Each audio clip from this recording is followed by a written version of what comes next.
Welcome to Cackling in the Void. I'm Ashley. And I'm Kaylee. Let's see if the void echoes back today. I almost died, but it's okay. We are here today to talk about chapters 25 through 27 of Fourth Way. Which is so exciting. It is. I avoided death for this very moment, actually. I'm glad. Wow. Actually, for this moment, that's crazy. I know. Just for you, Kaylee. I mean, what can I say? And our lovely viewers, but obviously it was for you. Clearly, Yeah. Although I would want to say that I am to die for, so how dare you think that I wasn't worth it? Ugh. How dare I? So welcome back. We hope that you've been enjoying the series as much as we are. I personally can't believe we're already at chapter 25. I know, right? It I feel feels like we literally just started. Mm-hmm. Exactly. It feels so much like we just started. Like, but we're we're literally already just here. right here on my couch filming this? I'm so confused.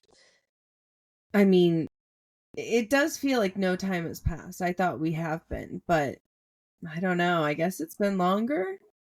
Strange. So I can't strange. believe that. And I'm like, chapter 25? I remember just starting. Anyway, that's wild. But the point is, we're starting chapter 25 through 27 today. We thought that was a really nice, arc that goes through it, and that was a good point of, hey, chapter 25 to 27. Starts good, ends good for this little arc. So would you like to start us right off with chapter 25 and the squad battles, Kaylee? Yes, I would. Coconut water, not a sponsor. Although we would love it if you would do that. Now, starting back onto the chapter. So many of these. We are on chapter 25. Starting with the squad battles. They are a little bit behind just in general. Yeah. Because Violet decided on the, lack of a better term, cross-country flying trip that she wanted Taryn to release his magical hold on her, and so she kept falling a lot, which is why they are in second to last currently at this point, because Violet and Taryn came in last place for that, so that really bumped them down. Yeah. And they are hoping that Liam, who is fighting on the mat right now, can win. Yeah, because and Ree's also currently fighting on the mat and screaming at the person she's doing, tap out, dude, I don't want to kill you, please tap out. Yes, because squad battles get so intense. They just hardcore intensity, and they really are fighting for, I want to say progression in the school. They're fighting for their spot for recognition and things like that. Mm-hmm. Yeah, and which I think is very interesting, and it shows again how the school is run and how, with a lack of better terms, shitty it is. Yeah. I mean, how hardcore. Not what I was gonna say, but yes. I would say patriarchal, but I don't think that's the right word.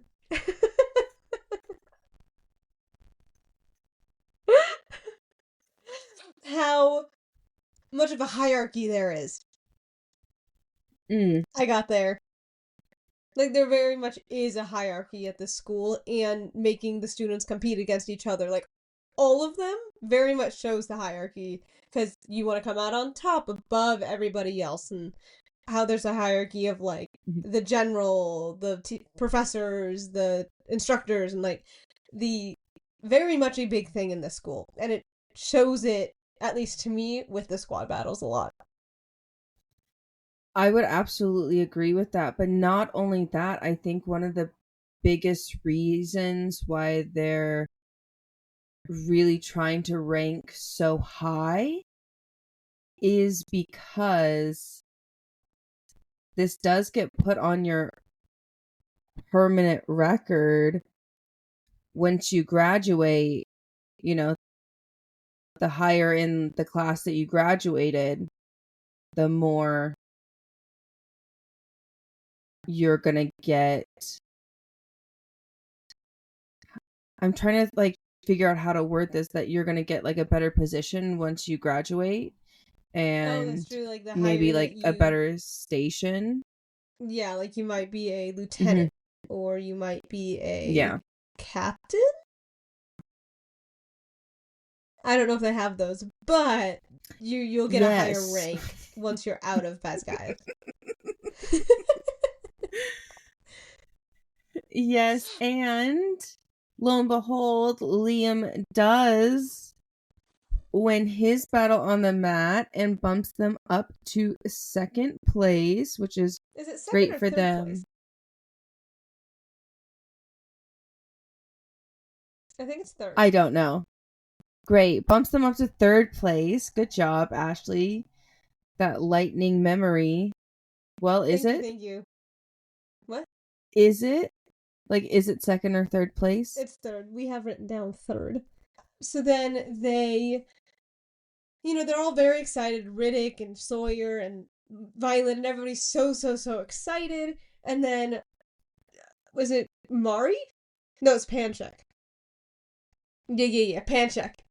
And steps out onto the mat and is like, hey, like, I know you expected the squad battle thing to be tomorrow, but have you guys seen your squad leaders and wing leaders? Because I don't think you have. And they start looking around, they're like, oh shit, they're not in this room. What? Mm-hmm. Yeah, and And they. that kind Please go ahead. I was going to say, and that leads us to the final task, is not to find the squad leaders, but to consider their squad leaders demised. Yeah, which I think is really interesting. I know I say that a lot about a lot of this book, but I find it very interesting. I also find it interesting because the way that he says it is like, you need to think of your squad leaders no longer being here because, yes, we put the best and brightest as your leaders, but the best and brightest should have been able to design a squad that carries on after they pass. Yes. After they pass that, you should be able to continue functioning if you're in battle, or if you're not even in battle, but they pass while they are out in battle or something. Like, you need to be able to continue to function as a unit and not fall apart while if you no longer have a leader, which can be really challenging. I could see how that could be really hard to do.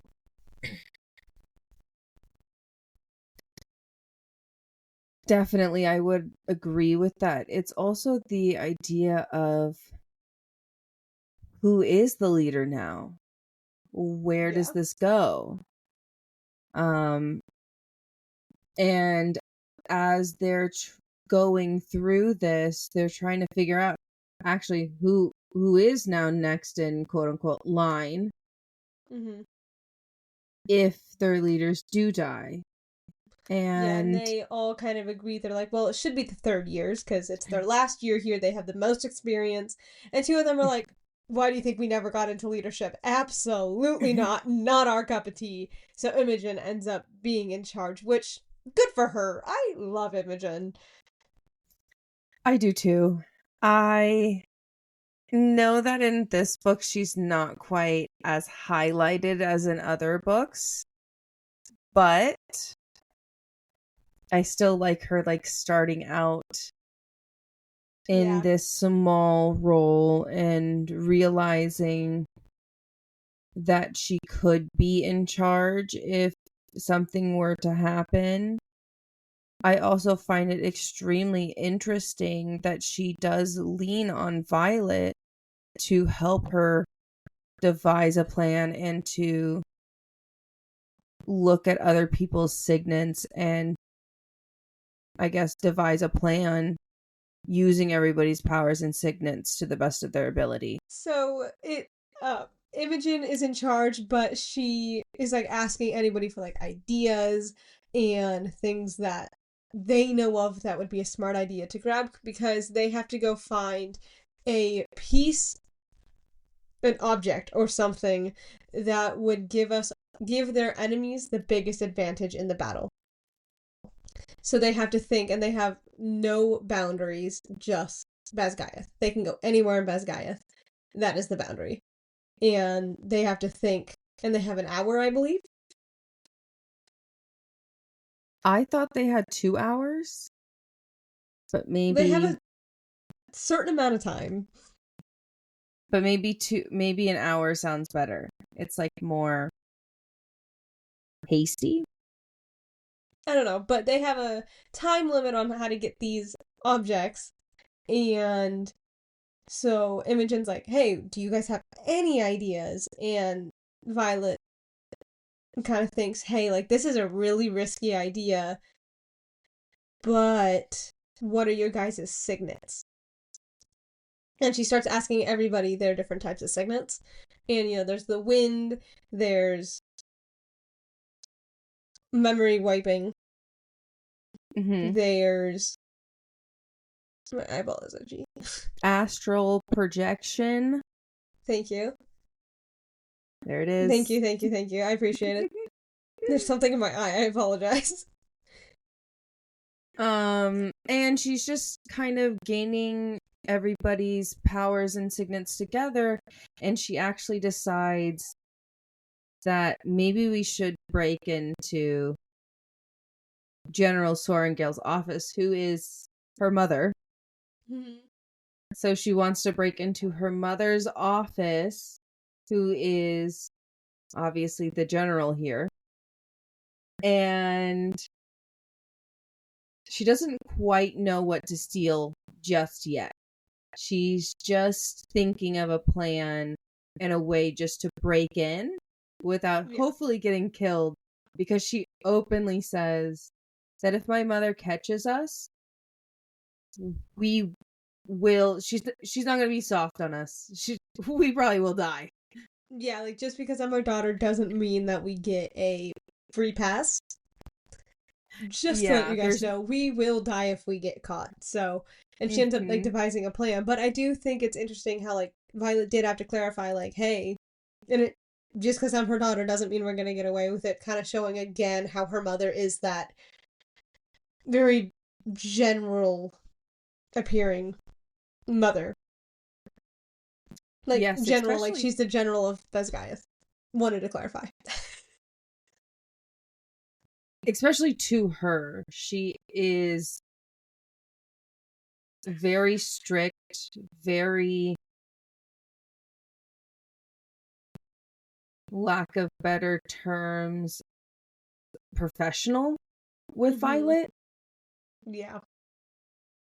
And it's quite interesting comparatively to how she acts around Mira, where, yes, she is professional in a way, but she treats Mira more like a spunky daughter than Violet.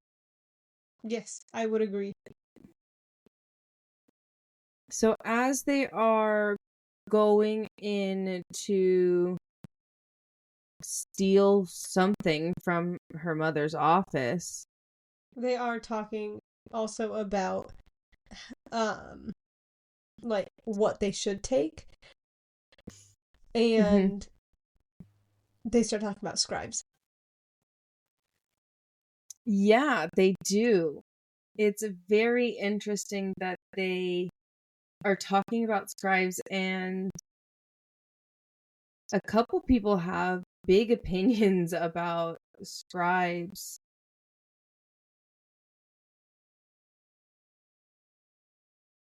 Yes, they do. Sorry, did you want a response from me? I'm so sorry.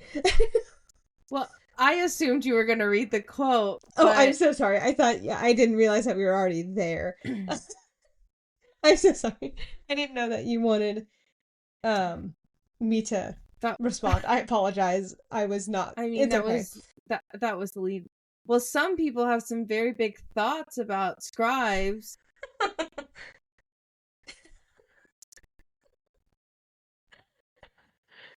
Like, I guess I'm just talking to myself. Who would have done that before? So then, they're talking, and Emery ends up going, scribes freak me out. They're quiet little know-it-alls acting like they can make or break someone by writing something down.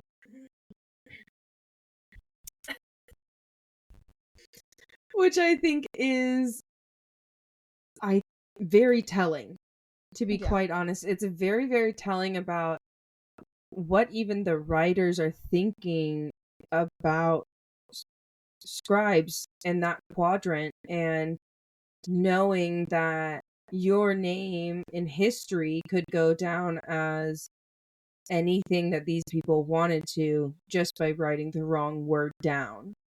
Yeah, and in the beginning of the book, if we remember, it says that this book has been transcribed from Navarre to modern language, and all names have been preserved. So these are not their names.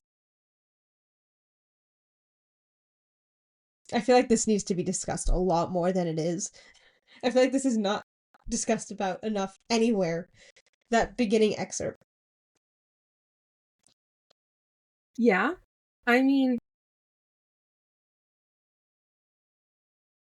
when they say that all names have been preserved, that means that they're keeping them secret so that people don't go hunt down their ancestors or their That is true. later That is true. descendants. To honor those that have fallen, which again, I want to discuss about that little excerpt so much, but I think we have to do that at the end of like the series. Not that there's any spoilers within it, and I don't have any spoilers to say with it, but I want to discuss it, and I don't think now is the time. And that makes me sad, but it's okay. It's just so interesting. Okay, I'm done.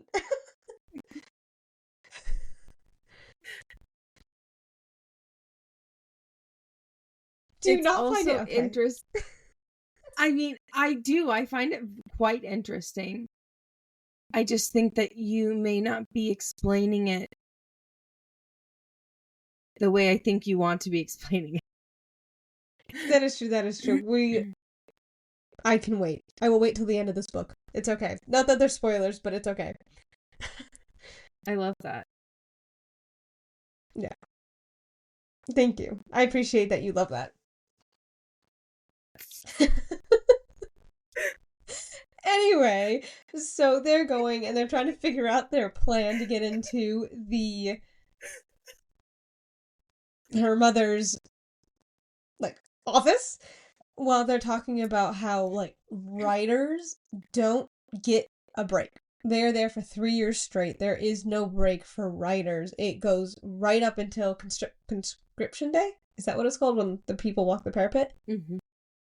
Yeah, so it goes right up to conscription day, and they don't get a break. The year ends, and it starts right back up again. And everybody else gets a break. Infantry gets a break. They're out camping right now. And well, is it a break, or are they stringently camping in the cold weather to make sure that they can survive being in the infantry? That is true. That is true. So what it does say is scribes get to go home for the summer. Healers get to spend their weekends on those mind-body health retreats. And infantry might have to practice making and breaking camp in the snow through the winter, but at least they get to spend those months around a campfire. Which I do think is nice, to be outside in nature. Yeah. having a little old campfire. Yeah. I can't. And I think it also just kind of shows like they do get tired of kind of being, not that they're technically cooped up in Basgiath because they do have dragons and they fly around and kind of do what they want to do, but they're not doing what they want to do. Like sometimes you just want to have a night where you can go sit by a campfire and laugh with friends, which they don't really get. Yeah, they don't get any of that time to relax and conversate as much as other people and other quadrants do. Yeah, and they as you can see, they don't even get the like relaxation during sleep. Like they're on their toes 24/7. That sounds exhausting. Yes, I don't think I could run off of little sleep. I'm not a nice person. Not a nice person in general, I guess, but like Kaylee without sleep, horrible. Don't meet her. She's not fun. I think you're fun 110% all would of the never time, Kaylee. recommend. Yeah, because I sleep around you. That is true. You do sleep around me. So they're trying to get into her office right now, and it's a bit nerve-wracking when the general could literally come at any moment and kill you because you are trespassing into her Mm-hmm. place office place of work. And Violet, you could just feel like the nervousness because you're obviously in her head. You can feel the nervousness, and she is thinking like, I sure could use Xaden right about now because he has shadows. That would make this a lot more convenient. And Adarna just chips in and going, "You're doing great!" And Adarna just is so happy about it, and Violet comments on, "I swear nothing bothers her. She's the most fearless kid I've ever met, and I grew up with Mira." And I love that. Just in general, for her to compare Darna to Mira, and the fact that Mira was also so fearless as a kid growing up. Mm-hmm. What a compliment. Yeah, that's so sweet. Uh, I love Andarna. She's so cute. And it's really cute to see her in like the kid, like the such young kid phase.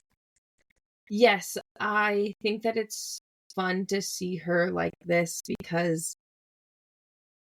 she is really like a toddler, for lack of Mm-hmm. better terms. She is a toddler, that elementary school age kid that really looks up to you and thinks that you're the most adultiest adult in the room. And you're like 15. Yeah, you know that you're not, but it really brings you a little bit of joy that somebody Yeah. does think that you are. Yeah. Yes, I agree. And Darna very much looks up to Violet and thinks she's the best, and it's really, really, really cute, and it's really cute to see her growing throughout the series as well. She's one of my favorite characters. I feel like I don't talk about her enough, but she is one of my favorites.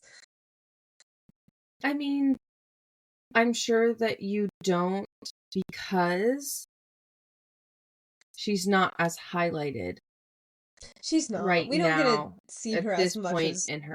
in the book. Yes. Yes, she's not as. Right now, it is definitely in the book working on, like, Violet's bond with Terran. Because he is the older, he is the more powerful dragon, so she needs to. And she could fly Terran. She can't fly with Yeah, Andarna. exactly. And that is hard to bring her in when she's not necessarily writable.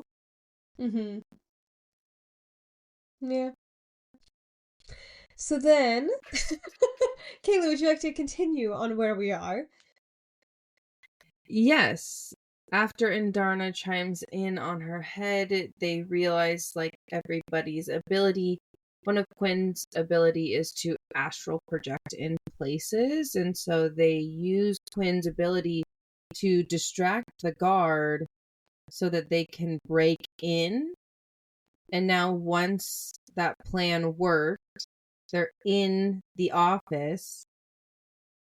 and they're looking over certain paperwork and items, and just offhandedly somebody's like, what is this paperwork with all of these numbers on this? Like, this is crazy. And Violet just pops in being like, she's doing the budget. Do you think this place runs off of air? Yeah. I You, think it's you really fun. I know? like how that's brought up because I feel, again, like in a lot of books and where like schools and stuff are involved, and even TV shows and movies, they don't talk about like, oh, people actually run the school. Like, this isn't just here from nothing. Yes, that there's clerical work being done behind the scenes. Being general of Beth Skyeth is a lot more than just being a good general. It's clerical work and budgeting and scheduling and so All much of the more. things. All of the All of the things. things that an Yeah. administrator actually does that I Yeah. cannot list because I feel like at this point it's now above my pay grade. I also think like I really liked Violet's like just snappy like, what do you mean you didn't know? Does it run from air? Like, just so baffled because she grew up in this type of setting, so she just knew that's what her mother did, and so she's just baffled like, what do you mean you didn't know that? Yeah, and then not only that is they're seeing other things around the room that they think could be something valuable that And could. she does mention like don't touch the mage lights because they have wards and that'll alert her that she's here. And that also Nadine pipes up going like, oh, my signet is unweaving wards, which is really interesting. I think that is very interesting, especially in comparison to other signets that we've seen. Unweaving wards seems very interesting to have, considering the fact that most of the signets are either to shield, protect, or build up wards. Like Mira's, for instance, she has the ability to build wards. Mm-hmm. Yeah, and so it's really interesting to see like someone can take down wards. Because like you said, like a lot of them are just building and protecting. Like building wards, protecting, and doing things like that. So it is interesting that one is, nah, let's not do that. Let's take it down instead. Yeah, I think, but also at the same time could be used as such like a high military asset Mm-hmm. when you don't know what kind of circumstance you're going to be in. Yeah. And if you want to take down an enemy's wards, Mm-hmm. that would come in a lot, very handy. I think that would come in very, very handy. But they decide not to take the budget, and they decide not to take some other personal knick-knacky Yeah, like a items. dagger that was on her desk, or I don't know what else, but they don't want to take anything else, and they kind of. But they also do mention, like, hey, like, we're not being taught these things. Yes, because some of the letters that were on the desk were about specific,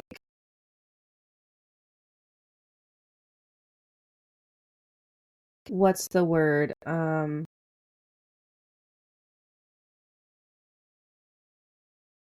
Battles? Specific outposts. You got there. We're so proud of you, Kaylee. Woo! Good job, good job, good job. Thank you. Specific outposts and people honestly requesting backup. Being like, Yeah. we need some reinforcements. This is getting very serious very quickly, and we would appreciate some help. Yeah. And the fact that they're not getting that in Battle Brief, they're thinking maybe this is important. Maybe this could,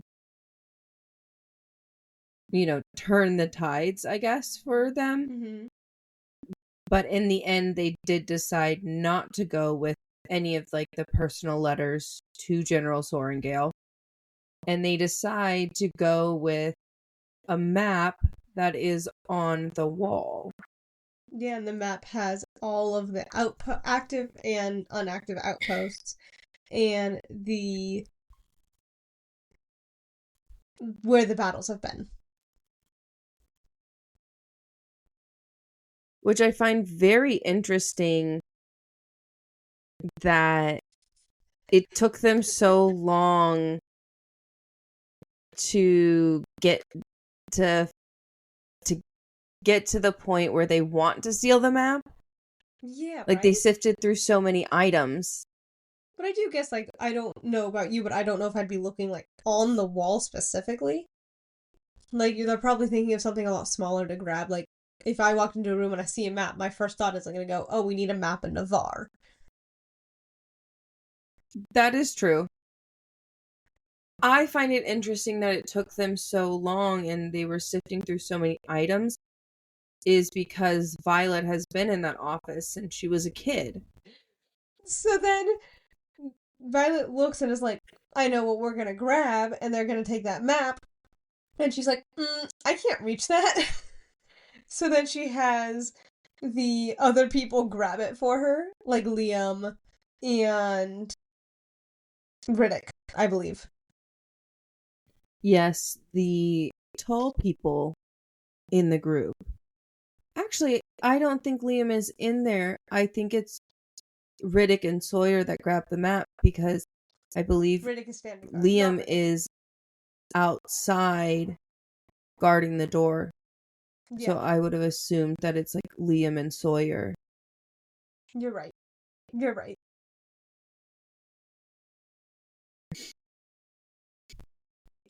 But they do decide to grab the map, and after getting the map,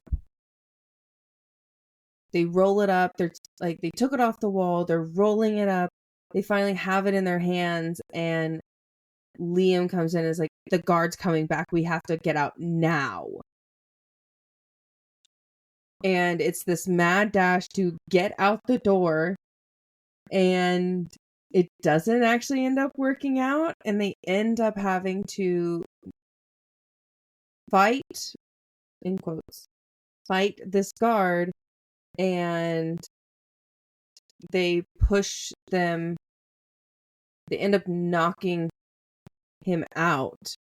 Mm-hmm. And Violet just so happens to have the sleeping potion on her and is like, a little bit of that. That way they won't wake up. So we can at least but they get shove him out. in a closet. Yes, they do. They shove him in a closet.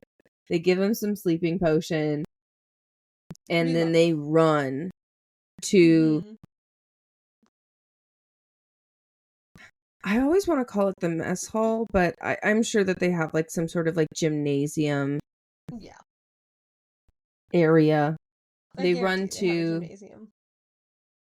Well, I would assume that that's where the mats are, but I don't know if they're meeting back in the mat, like in the gymnasium, or if they're meeting back somewhere else.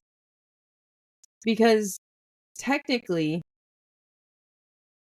everybody is there now. Battle brief. They're in the battle brief room. There it is. So they rush to the battle brief room. And they are the last team to arrive. Mm-hmm. And luckily, everybody presents their items in order that they arrived in. So they get a little bit of time to catch their breath before they have to present. Yeah, imagine being able to running that entire time and then having to immediately go on stage. That is something I actually had to do one time. How did it go over there, little Asthma? Terrible. My knees killed me. I was dying, and it was for a dance class, so it wasn't like I was just standing there. We weren't given our, call time. Or we were. And we were watching the screen, but someone was supposed to come in and be like, hey, you're on next, so you can kind of go line up where you're supposed to. We weren't told, and so someone was like, I feel like we should be going out there now. So one of my dance members went and checked the thing, and she was like, we're about to go on, and it was the song we were supposed to go on to. We didn't go on until a little bit into the song. So then we're running around the entire school to get to the theater. We run, and this is also like the performing day. So we run and we're live, and we get there. We're all heaving, and then the beat, as soon as we all got there and stopped, we had to run on stage, and we all went, "Oh my gosh!" It was so close. It was so scary.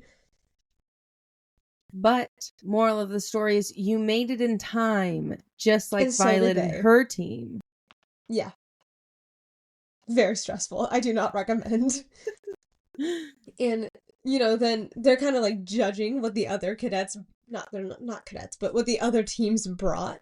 And, someone brought a scribe, another person brought um a uniform of an Oh, infantry professor's. as well as a letter opener from Kaori's desk. Yeah. I also just think that it's very funny that somebody bound and gagged a scribe, like kidnapped this random scribe. This poor scribe is probably gonna have such a story to tell. Yeah, I cannot imagine. I'm sure that they were scared shitless from that. Oh, Just stolen out of your absolutely. bed. This is it. This is what's happening. Yeah. That'd be so scary. And then Violet and them, it's their turn to kind of get onto the stage, and they bring up the map. And Violet immediately is looking for Xaden as she starts to talk. And Imogen was like, "Hey, this was your idea. I know I was in charge, but this was your idea. You need to co-present it. Like, this was all you." Which, I love that. I agree. I love when women are able to share in success Mm-hmm. and that women are not scared to say, this was your idea, so therefore you should, take the spotlight. Where I I know agree. other people are very much well, it was technically their idea, but I was the one that executed it, so I should get the credit. And I love the fact that within their relationship, it is that give and take of we are both in this together, Mm-hmm. and I want you to get the recognition that you deserve because this was your idea. Yes, I agree. And then it's also like their friendship is so early on at this point as well. It shows that this is how it's gonna be. At least we hope this is how it's gonna be in the like if it's starting here, it's only gonna grow and get even better. I would hope that it gets better, but we'll have to see later on in I the hope so. series if it does. Yeah. So then, she's looking for Xaden as they unroll the map, and she says that we have brought the ultimate weapon for our enemies, an up-to-date map on all our current outposts of Navarian wings, including troop strength of infantry battlements, as well as locations of all current skirmishes within the last 30 days, including last night. And everybody shuts up and is like, wow.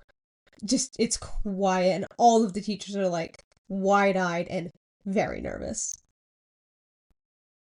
Very nervous, but not only that, the idea of, is this authentic? And they ask, where did you get this to think that this was even authentic? And when they say, we stole it from General Sorengale's office, again, the shock, the blank faces. And all the students are in shock and like really excited, but all the teachers are like, what do you mean? They're very shocked about it. And Xaden is there. Which you like this part, so I think you should say it. I do. I think that it's so fun that, because this is what I imagine if you're Violet. I just thought it was so fun because all I really can imagine is Xaden doing this to her or this. Like, I always I imagined tip it like my grabbing the tip of it and kind of mm, Yeah, it literally says that he tips his hat, but we Yeah. know that he's most likely not wearing a hat. So it's Yeah, he definitely an tips his imaginary invisible. hat to me. That's why sometimes I'm like, maybe it's the. That's what I'm thinking. To those that are just listening, we are taking our fingers and kind of, We are moving a tipping our hat off our head. imaginary hats. Yeah. And she says, like, oh, so sorry. He tilts that one corner of that beautiful mouth. And I she, love that she's so into him. oh, I know. And she says that satisfaction fills every ounce of my being as I smile at him. It doesn't matter how the vote comes down, I've already won. The fact that in her mind, this man tipping an imaginary hat and doing a little quirk on like the side of his mouth, because Mm-hmm. it's not a real smile. It is like a smirky face. Yeah. Yep. Because I can only ever see this man smirking. Mm-hmm. That she's like, immediately I won. I don't care. It's a Well, she got the waterfall hat down tilt, there. Kaylee.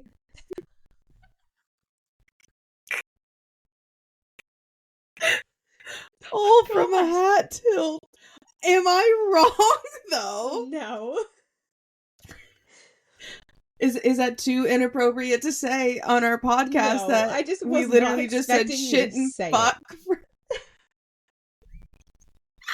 I just wasn't expecting you to say it, okay?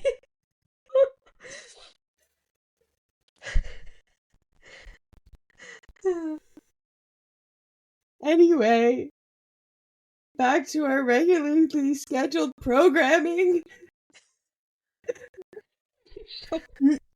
You sure you're ready for our regularly scheduled programming? Yes. Okay. So that ends chapter 25.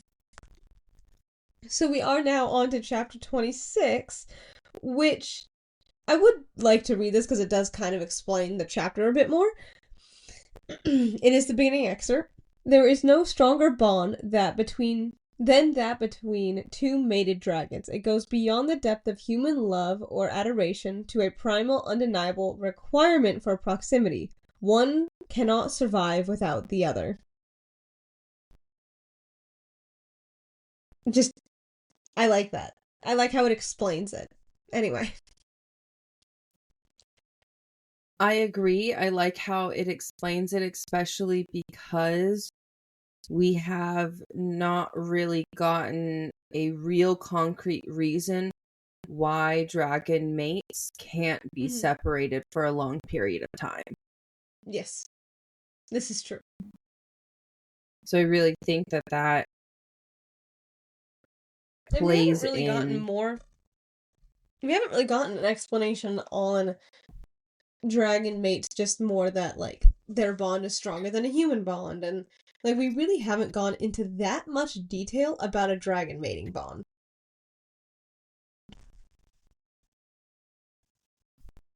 No, not yet. But I think it does make sense why they would bring it up now. Because this is the first time that Taryn and Sigil have truly been separated in lack of I wanted to say it in lack of better terms, but actually that is the best term, is they're actually separated. Yeah. It's like, what do you mean, lack of better terms?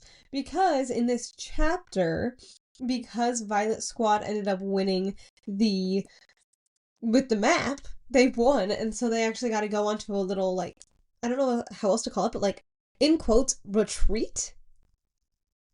Where they It's a get to very go. weird retreat, but Yeah, very weird retreat where they get to go to the front lines pretty much and see what it's like out on the front lines for people that work there and how it actually goes. which is fun for them. Yeah. A lot of the squads were very excited to go to the front line, which I find very interesting that that's what they Are considered a excited to do. prize and got excited to do, and it wasn't if you win you get like a weekend off or anything like that. They're like, nah, let's go to the front lines, bitches. Let's Yeah, go. but I mean, they do get a weekend off from school. They do. So they end up going to their outpost of where Yeah. they're supposed to go. And immediately when they get there, Rhiannon is kind of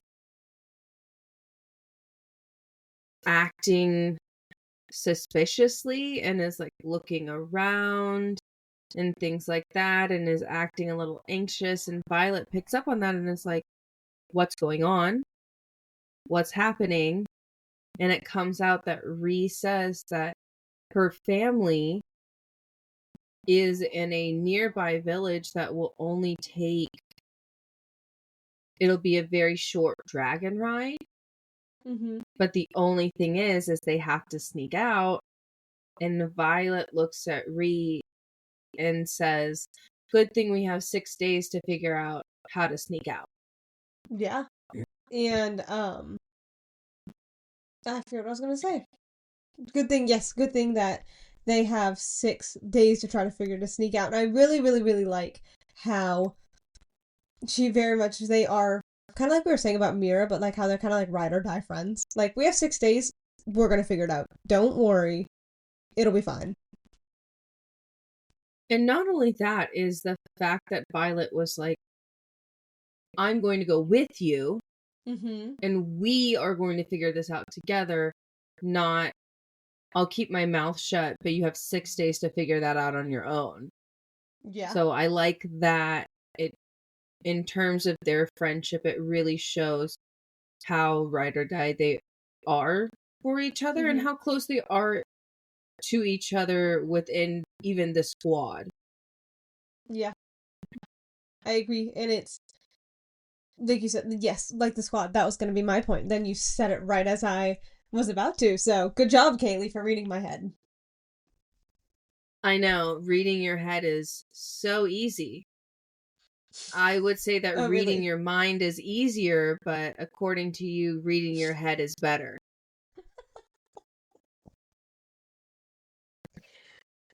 Okay, I meant reading your mind. It's okay. I'll just never get to live that down. It's okay. I think I could get over that. I think there's other things that you still waiting for. So many things. So, yes, then they go and the.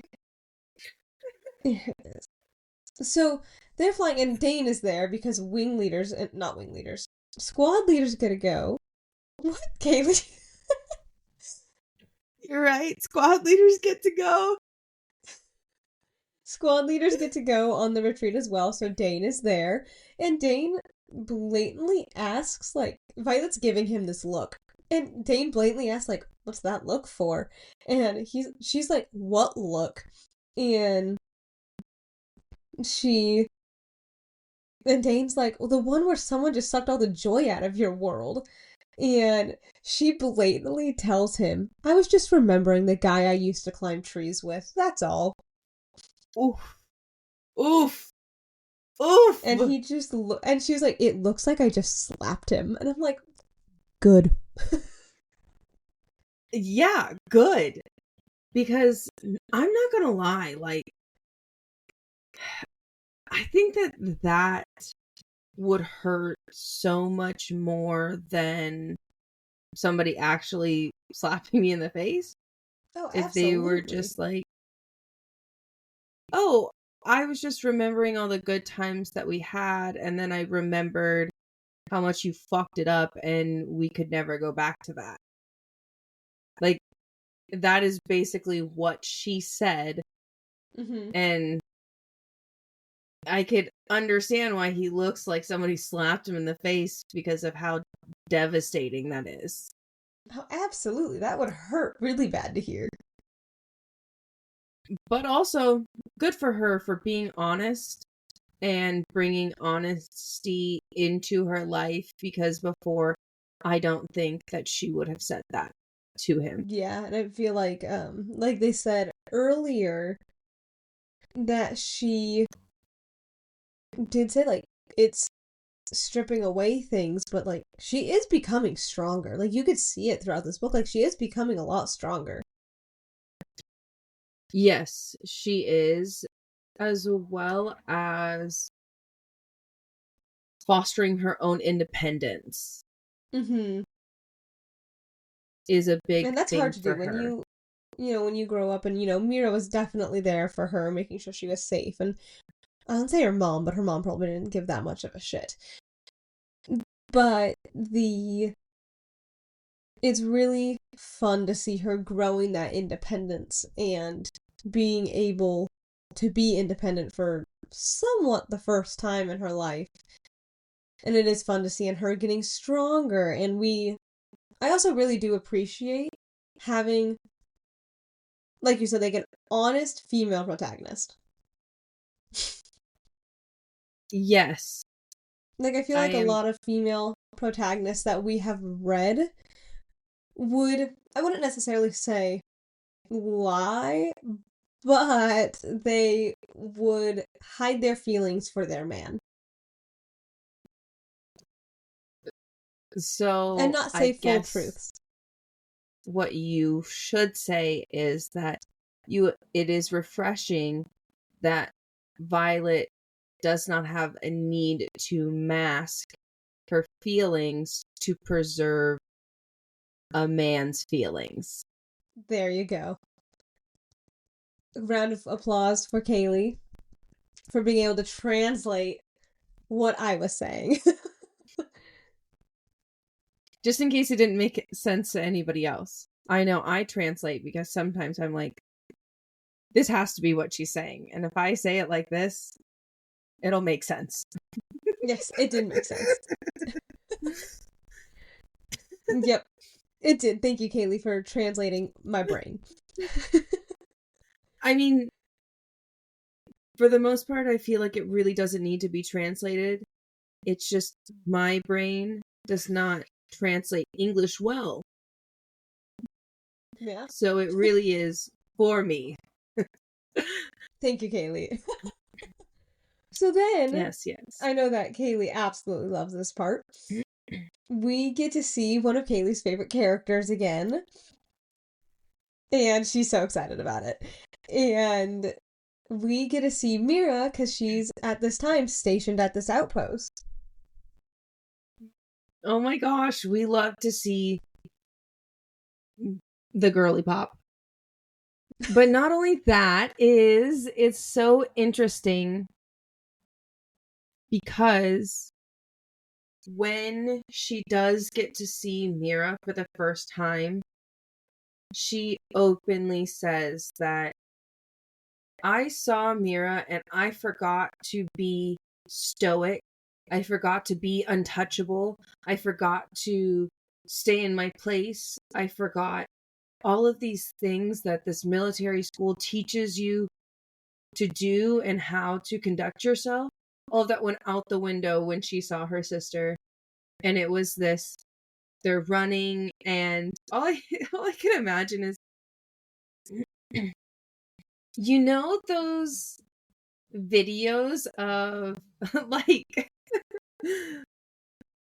a lack of like better terms, but like those videos of the couples that have never met before meeting in an airport, and like you see one like standing still and you see the other one like running and like Yes, flying into their arms. Like that is what I feel is happening in this scene. Um absolutely. and just the fact that Mira does like hug her, and then they break apart, and Mira scans for damage. Just Mm-hmm. like in general, like Is she hurt? Is she injured? Is everything okay? Yeah. No, it is really fun to see, and then everything of the past 9 months, because Violet's been there for 9 months now. She hasn't seen her sister in 9 months. She's been, with everybody there for 9 months, and she's just like, wow, everything just kind of hit me so hard, like bonding Taryn, bonding and Darna, being attacked in the middle of the night, Zayden kissing her, like everything just kind of starts to hit her, and she just can't express it all at the moment, but she does admit that she's like, wow, like it feels great to see her. And she's like, and for the first time in 9 months, I feel like I'm at home. Yeah.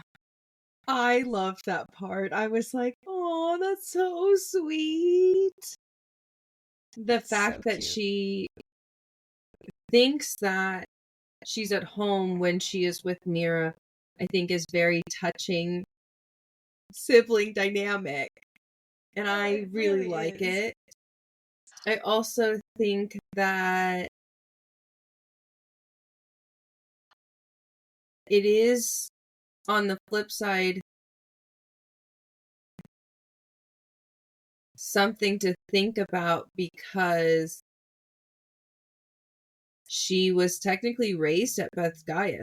So shouldn't she Hmm. think that Bethgaiath is her home? Right? And it does even say that. It's like, even though we might be hundreds of miles away from Vascaith, I've never felt more at home. And I love that the distance to an actual physical place doesn't mean home to her, or that even an actual physical place does not mean home to her. Violet's home is with the people that she loves the most. Yeah. And I feel like she really finds that in Mira. And she even says that after all of these things hit her, that she sees like this look in Mira's eyes that she says she she knows that I'm not the same person that she left at the base of the parapet when I first crossed over to become a writer. Hmm. And I love that even though Violet could not express everything that had happened to her right at that moment, that they were able to share a look, and that connection brought both of them back into being able to check in silently and know kind of whereabouts what had happened. And Hmm. I also love that the fact that when they really do meet, that they start yelling like, oh my gosh, you're not dead, you're not dead, I'm not an only child, I'm not an only child. Like the relief in that situation, in that feeling that nobody is an only child, that they still have their siblings, that they're just kind of so excited that the other one is not dead. Hmm. And And might I say really quickly, I know I've said it pretty much every single episode, the narrator for that scene of the audiobook, so good with that part. very good. I think, you know, she just really does a great job doing this entire book. And She really does. And I know that I keep saying it, but I think I need to keep saying it because she really does that good. Like, wow, she really, really did say it. Like, you're not dead. I'm not dead. I'm not an only sibling. Like, she really went into it. It was so good. especially in the way that she builds genuine reactions Mm-hmm. in the audiobook, I think is very touching and can become very heartfelt, and moments that I know a lot of audiobook listeners will hang on to. Oh, for sure. And obviously, a lot of this does come from Rebecca's writing, but a big prop to the narrator because she did a, again, phenomenal job. I love her work. It's But yeah, very interesting. go ahead. I was like, you can go ahead.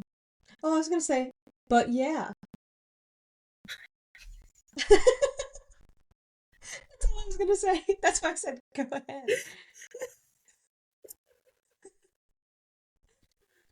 But yeah. Um as they're going through like this very heightened meeting back together, I think somebody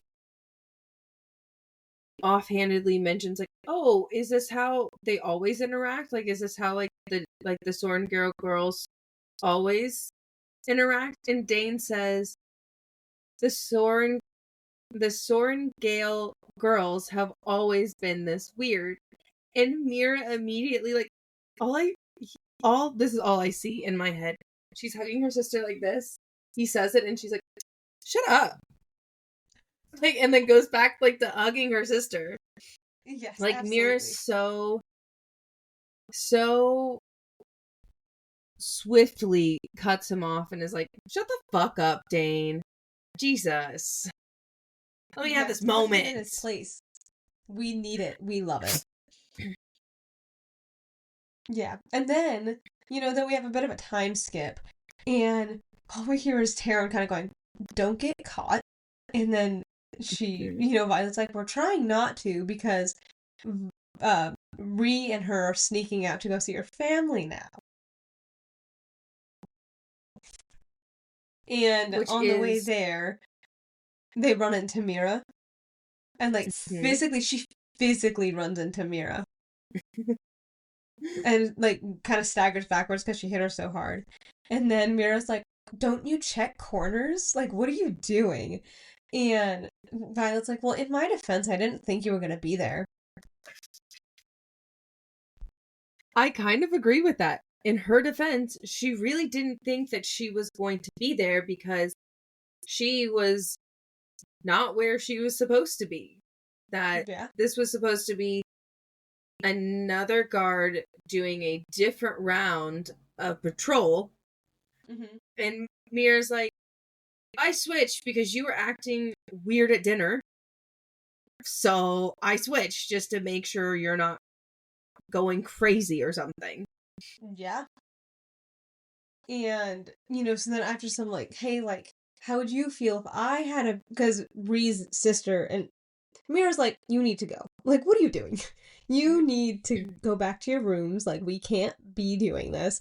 And Violet's kind of like, Ree's sister's having a baby. Like, how would you feel if I was having a baby and you were this close and you couldn't come see me? And then Mira's like, fine, but I'm coming with you.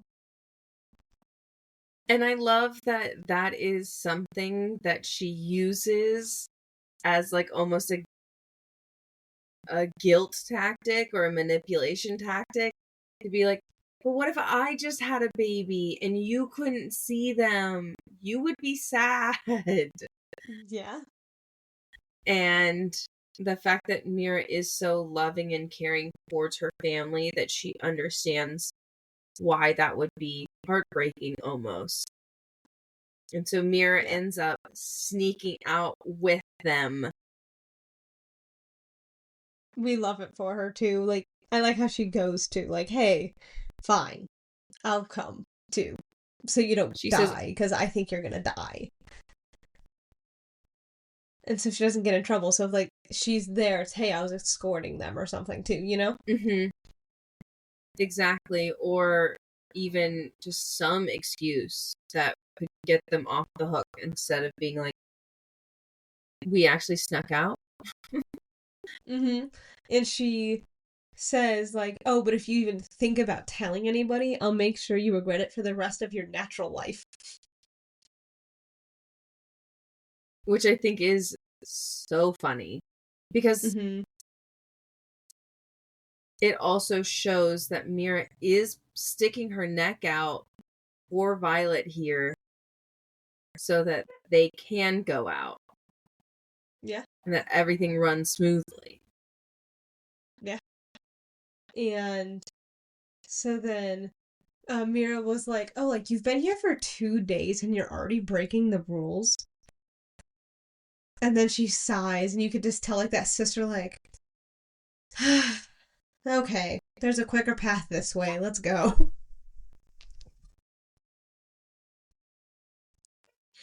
And so, they're thankful for her helping her, and they go and they make it to Rhiannon's sister's house. And they Which have a I very think interesting is, conversation. it's fun that they make it there, and the picture that is being shown is is like in this living room area with her sister, and she's holding this baby, and and her sister are reconnecting, and then in the kitchen, Mira and Violet are catching up over like a glass of wine and some food that Ree's mom so graciously gave them. Yeah. Yeah, and then their conversation is, there's them catching up, like, hey, I don't, like, if I don't manifest my signet soon, like, she's a little bit stressed about it. And she's, Violet saying, or Mira tells her, like, hey, like, you need to stop blocking it by thinking it has something to do with mom. And I'm like, hmm. I love that, especially the fact that she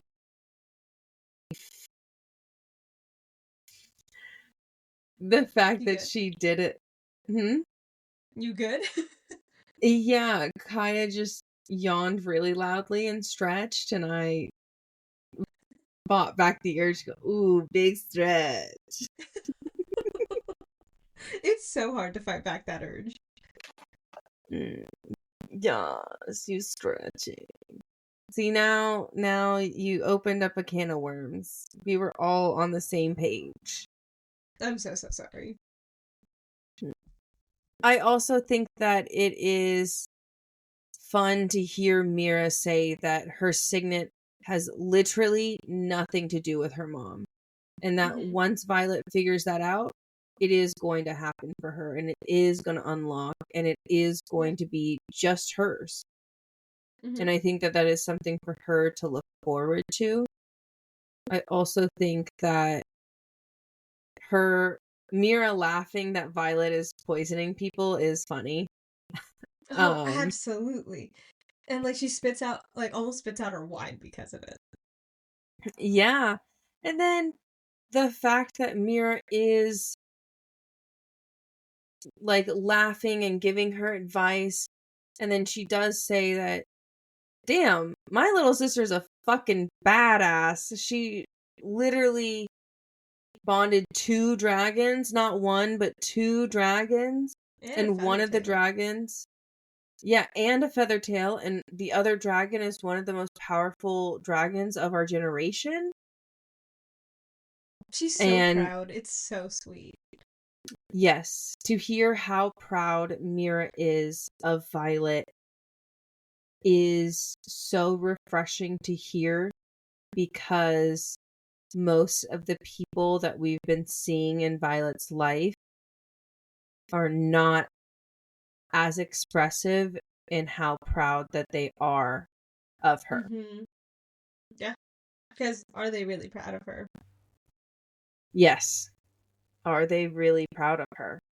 I don't know if I believe that they are, but that's a whole nother can of worms. Mira is here being very proud of her, and I really appreciate it, and I would like to bask in the amazingness of Mira being proud of her. Thank you very much. Thank you Yes. for coming to my TED Talk. But also just the fact that now Violet is able to ask certain questions of Mira that she hasn't really necessarily been able to ask, such as she kind of brings up Summerton again and is like, I think that there's more stuff happening outside of the wall than is what being, oh my goodness, I might not be able to talk anymore. Then is what being then is what oh my goodness is being taught in Battle Brief. Okay. I'm going to take over, Kaylee. Do you need a second?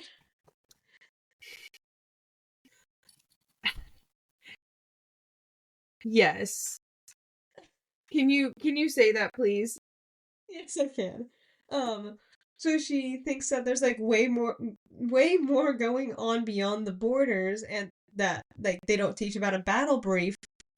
And Mira kind of goes, "Do you really think they would tell battle brief or classified information in battle brief? Like, think of it this way: if you were a healer, would you need to know the details about everybody's patient?" And that kind of makes Violet go, "Oh, well, I guess that makes sense."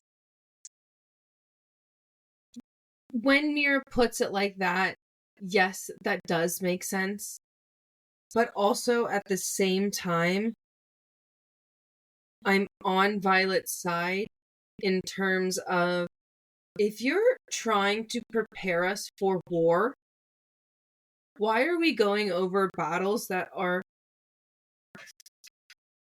like hundreds of years old or decades years old, and we're not going over what's actually happening at our front lines currently right now? Yeah, I think that is a very good point. And it is really interesting that they don't want to teach that. Like you said, like they are, they're trying to teach them about war. Why are they not teaching them about, you know? And but Mir stands firm behind that, I don't know, analogy. Mm-hmm. And in for Violet right now, it makes a lot of sense for her, and she's probably not going to question it as much to That is true. Mira again. But Mira does mention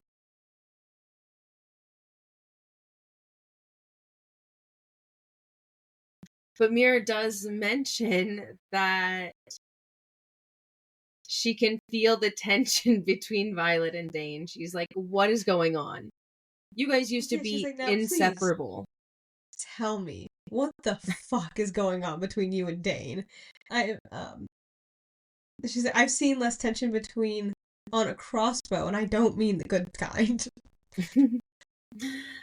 I love that analogy because when we were taking our notes and discussing this, I had brought up the point where, like, there's obviously tension that is always on a crossbow before you load it. The bowstring is always has a type of tension on it, but when you pull it back, that's when the most tension is put on it, and Mm-hmm. is not necessarily always a good thing, because normally when you put that excess tension on a crossbow, you're loading it to shoot, and most likely in their circumstances, shooting to kill. Yeah. So How it's interesting. never not necessarily a good thing that Mira thinks that they might kill each other. Yeah. And, Violet responds saying, I needed to change in order to survive. He wouldn't let me. Yeah. And I find that a beautifully worded statement by Violet, because a lot of the times when she is describing the relationship between her and Dane, she gets very choked up and sugarcoats a lot of things and doesn't want to actually acknowledge what is going on. Yeah. And also, I think it's really interesting that she also, when she's talking about Rhea or something like, oh, my friend, Riddick is my friend, and all these people are my friends, but with Dane, it's very much, this is my childhood friend. Yeah, it is very much the framing in her mind is different, which Mm-hmm. is understandable, because even Mira says you guys were inseparable as kids. Yeah. Like, what is happening? Like, this feels weird. Mm-hmm. Yeah, and then she does say, like, oh, like, I got Amber killed, and she doesn't know how to repair the friendship now. Everything with Zayden, and she's just like, I don't know how to repair it, at least to what it was. And, Mira's like, oh, yeah, the execution of the wing leader, that's, like, common knowledge around here. Like, Yeah. Also, very common knowledge, but the fact that it didn't cross Violet's mind that this news was spread around, kind of like, just in a newspaper, like, they get flyers and stuff that's going on. Is the military, if somebody is executed for disorderly conduct, it would make sense that people would know about it. Mm-hmm. And, she's like, oh, like, did Ryerson really save you? And she's like, yeah, Zayden's a complicated subject. Yeah. And, she doesn't tell her that he kissed her. She doesn't think that they're quite ready for that information.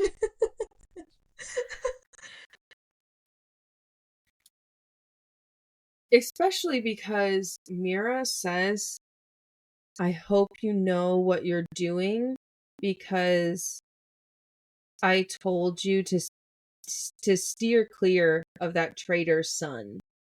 Yeah, and it goes back again to people really just have this huge idea of what the marked ones are. Mm-hmm. And really showing how, like, they really do separate them in society. And we've been seeing it this entire book, and we continue to see it with Mira. And we do get to see Violet kind of going, huh? And, like, it even says, like, my stomach turns at Mira's description of Zayden. Because she doesn't agree with what, like, these views anymore. Well, she's definitely starting to question these views because as she's starting to see the discrimination that the marked ones are being faced with, and then also the idea of we should not criticize them or discriminate against them for what their parents did because they had no say in what they did. And now Generational trauma. exactly. I was like, now basically they're perpetuating generational trauma within these kids by still having like that large like discriminatory piece of their society. Yeah, and it's very prominent in their society. And, it's prominent in a lot of societies, but I really like how it is shown in this book and, like, how clear it is because this is obviously a fantasy world, but it does make you kind of sit and go, like, oh, how is this in our world? You know what I mean? Yes, especially in terms of depending on what country you live in. But I do think that in all countries, there is discrimination against certain groups, regardless of what country you live in, but can be more prominent depending on the country you live in. I know for us, it is quite prominent. Yes, yes, it is. Absolutely. It's very prominent, and now it's for us, it's never been a well, a discrimination against race is more prominent than discrimination against your sexuality. Now all of it is so prevalent in our Mm-hmm. society, and even depending on what state you live in, it can become more prominent. But it Yeah. is a deeply, deeply taught practice. Yes, That it's a deeply rooted thing here where we are. yes, and I think that we need to stand up and we need to be better about this because I don't believe that anybody should ever be discriminated against due to anything. Anything. If Anything. We're all people. Why can't we all just treat each other with respect and be people? yeah, if we treat each other with kindness and love and respect, then you should only receive kindness, love, and respect. But it's so unfortunate that it is still such a relevant thing in today's society, especially with it, being in this day and age where we kind of thought that we were transitioning out of the 1950s, but here we are. Here we are. Are we really out of the 1900s?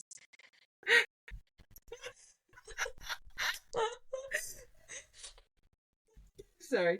I'm sorry. I laugh a lot during things like this just because It hides the not that pain. it is actually comical, but it helps me feel a little bit more relieved when talking about such heavy situations and circumstances. I agree. And, I think laughter is the best medicine sometimes. Even though it can seem like it's an uncurable disease. If we laugh a little bit more, maybe we'll feel a little bit better.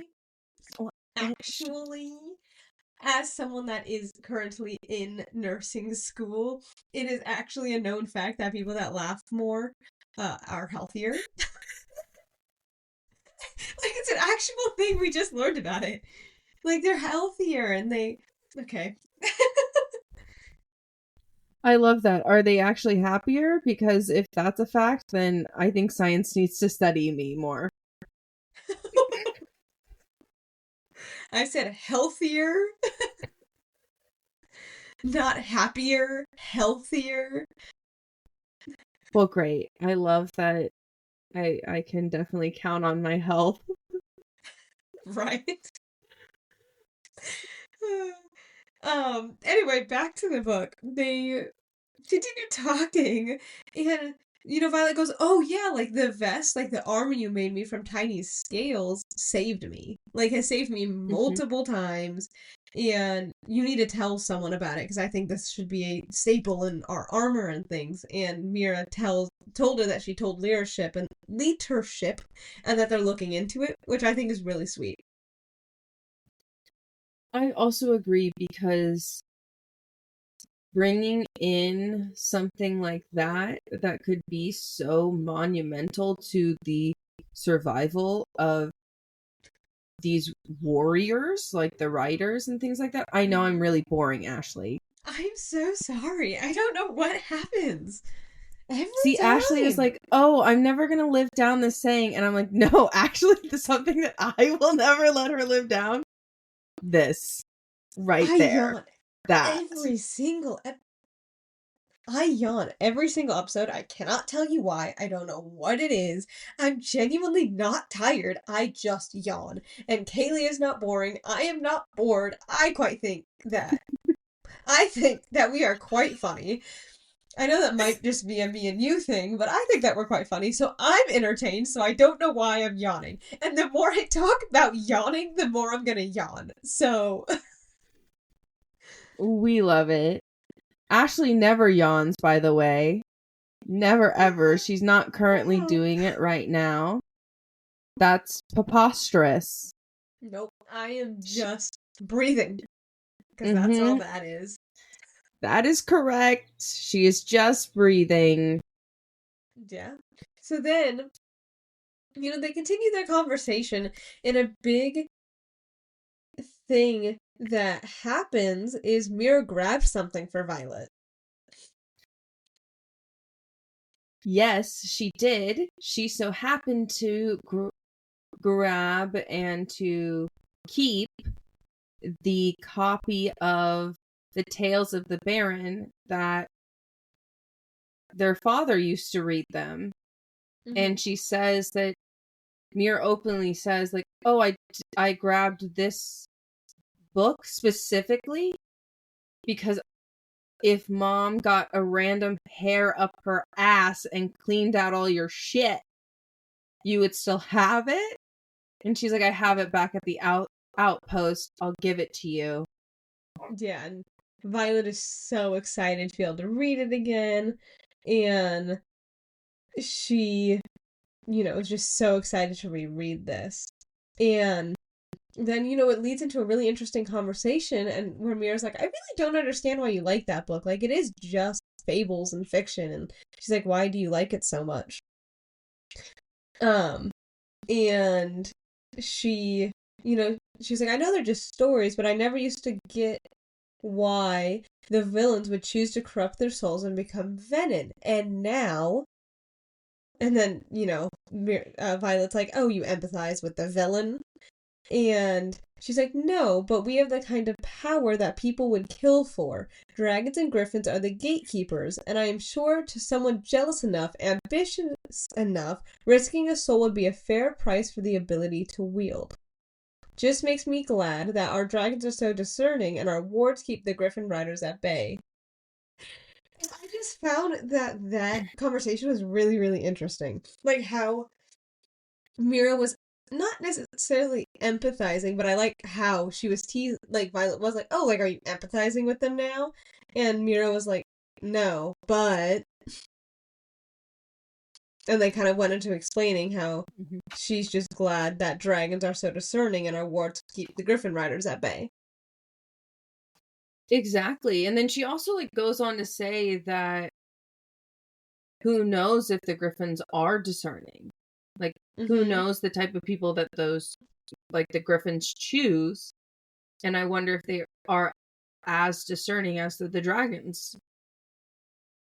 Which is very interesting to know, especially when you have the struggle between dragons and griffins being such a prominent feature in this world.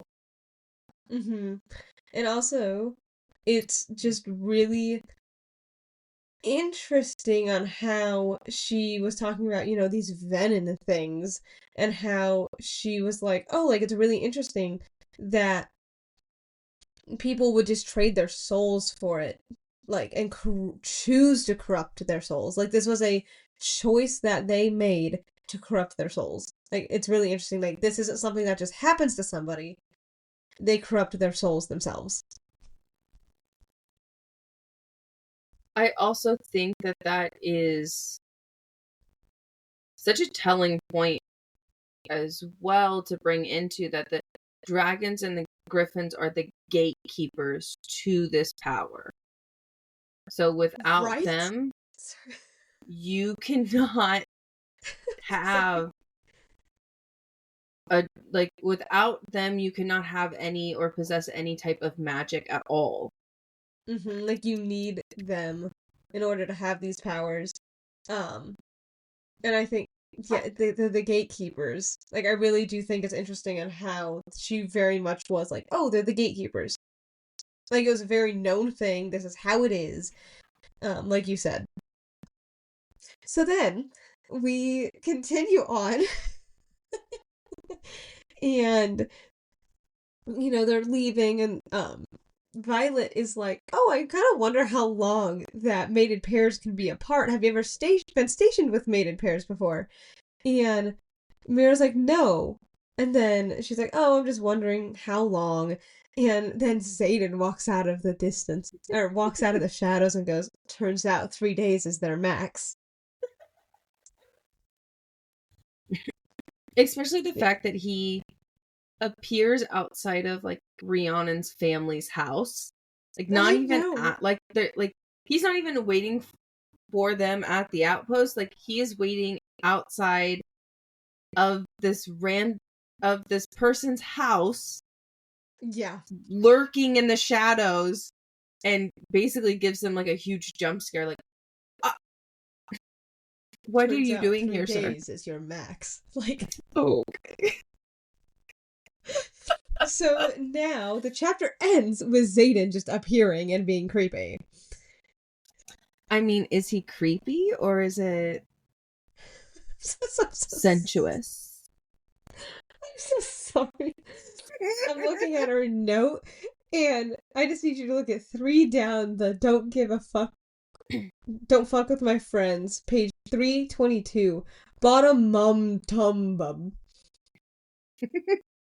I did not write that, so you did that. I did, and I don't know what I was saying. I think I was trying to say bottom middle. I have no idea. Anyway, so that leads us into chapter... that leads us into chapter 27, where it starts out with in quotes battle brief. Mira is running battle brief for the most part. Well, Like, think of it like battle brief. yes, because these cadets are coming out to the front line and Actually, they are not cadets, they are writers. Actually, actually, I think you're a little wrong because they still consider them cadets while they're still in school. no, actually, they are cadets until they have a dragon. Is that how that works? Yes. I thought they were cadets until they graduated. No, they're writers now. They're just not a lieutenant. Sure. Because remember, unbonded Actually, cadets. Actually. I don't know about So, that. You're gonna have to look that up. Prove me wrong. fine. You continue while Mira I look is this up. conducting like a pseudo battle brief because these writers Fuck you. are now these newbie writers, the first year writers are all here, and Mira is the highest ranking official and needs to give them, wants to give them, not even needs to, wants to give them a little bit of insight of what could happen on the field in real life. And this is like a theory, and she says, Oh, I was like, we're we need mentioning to, theories? What theory do you have? We have not discussed this, Kaylee. I am caught up now, thank you. I'm still trying to find that I'm right, so please continue.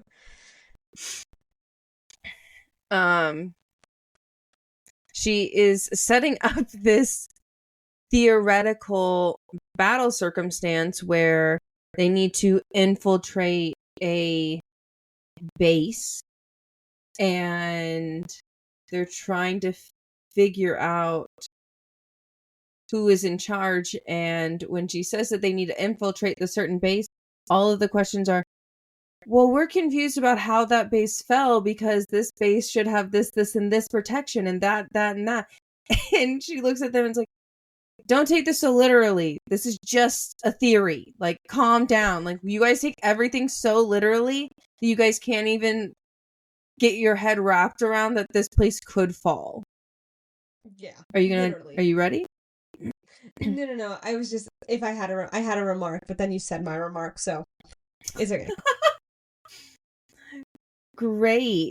And so as Mira is going on, she's like, so who's in charge? And who's being grouped together? I love this scene.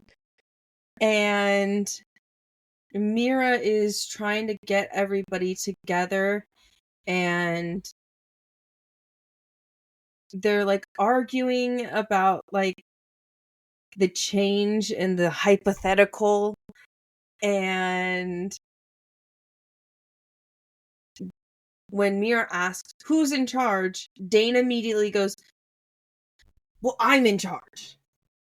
My name is Dane Atos, and I am in charge. Yeah. And then someone's like, well, actually, our wing leader is here.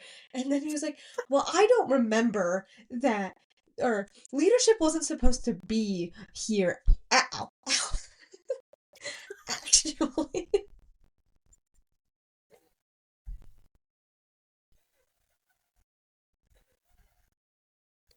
So, did you just Ow. hurt your finger or your eye attempting to push up your invisible theoretical glasses? Is that what happened? Yeah, I hit my finger.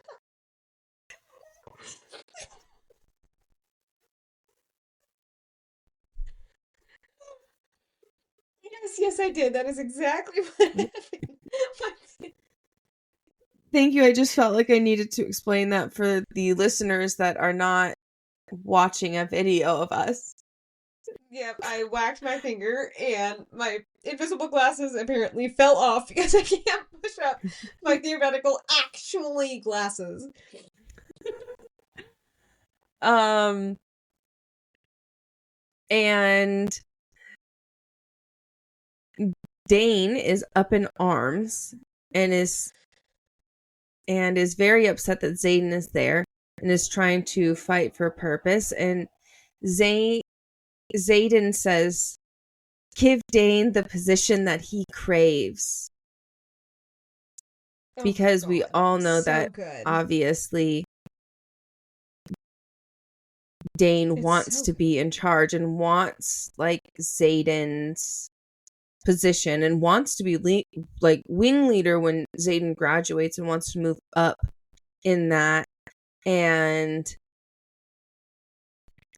they're like really getting heated, and yeah, Xaden they is really are. They're talking like, to her in her mind, and she's like trying to like when it first happens she's like confused because she's like, this has never happened. I look over and his mouth is not moving. mm-hmm. Yeah. And And oh my gosh, yeah, because what does he say? He says, what does he say into her head? I don't remember, but it is something funny. I could find it, but It is something funny.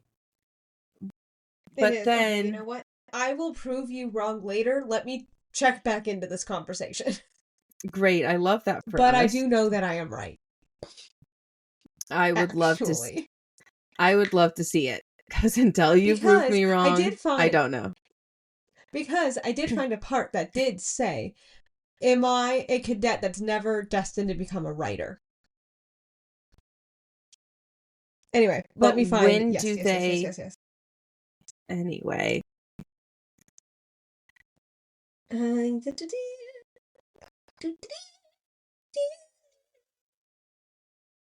Sorry.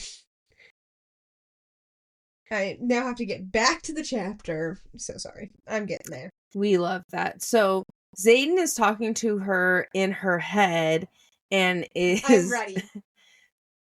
great. Let's go. Let me.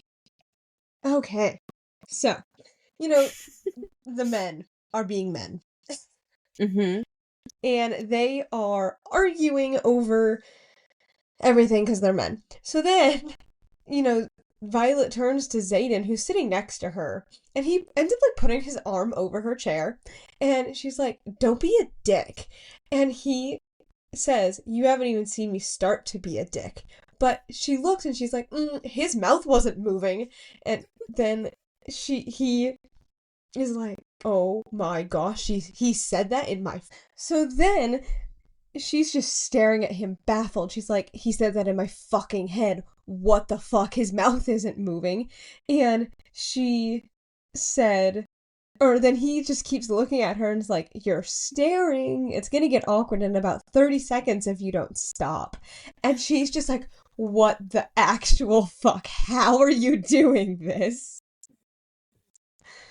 And he's like, oh, it's the same way you talk to Sigale. Just find the pathway. I'm like, sir. We're all gloriously, annoyingly linked. This is just one of the perks. I'm starting to wish I tried it sooner. The look on your face is priceless. I agree that it is absolutely priceless. And